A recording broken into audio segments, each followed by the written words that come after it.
काही ती ताये शिवजी नैहर हम जईती मोरा नैहर भैया के बियाह।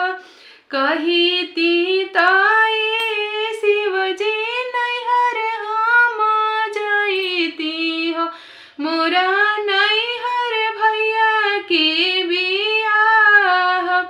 बिना बोलौले गौरा नैहर जानी जई हो आदर ना हुई है तोहार।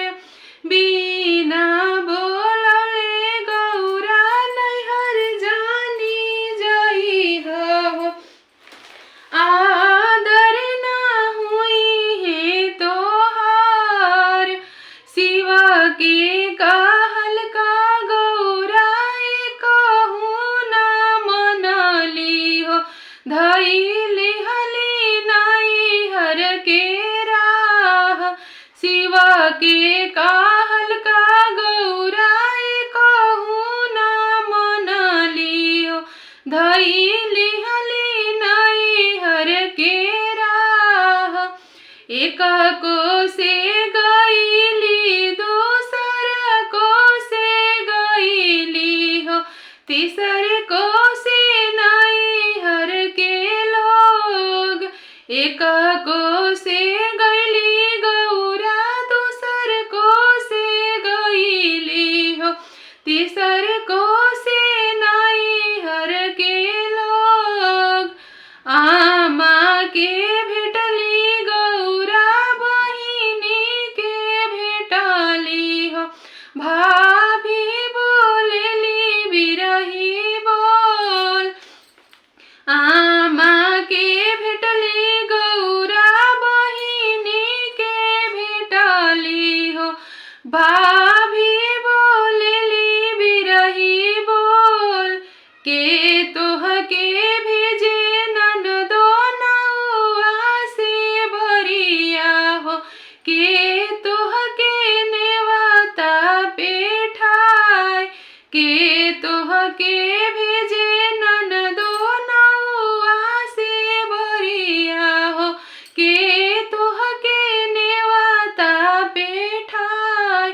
के कारा कहल का गौरा नैहर तोहू आइलू हो के करी है आदर तोहार। के करे कहल का गौरा नैहर तोहू आइलू हो के करी है आदर तोहार। एतना ही बात जब सुनेले कौन भैया अपना महलिया में से निकले ले अपन भैया। सुना धनी अरज हमार अपना महलिया में से निकले ले अपन भैया। सुना धनी अरज हमार हम ही भेजी धनी नौआ से बरिया हो हम ही जे नेवता पेठाय। हम ही जे भेजनी धनी नौआ से बरिया हो हम ही जे नेवता पेठाय। हमारे कहल का गौरा नैहर आइली हो हम करबो आदर सत्कार। हमारो कहल के बहिनी नैहर आइली हो हम करबो आदर सत्कार। कही ती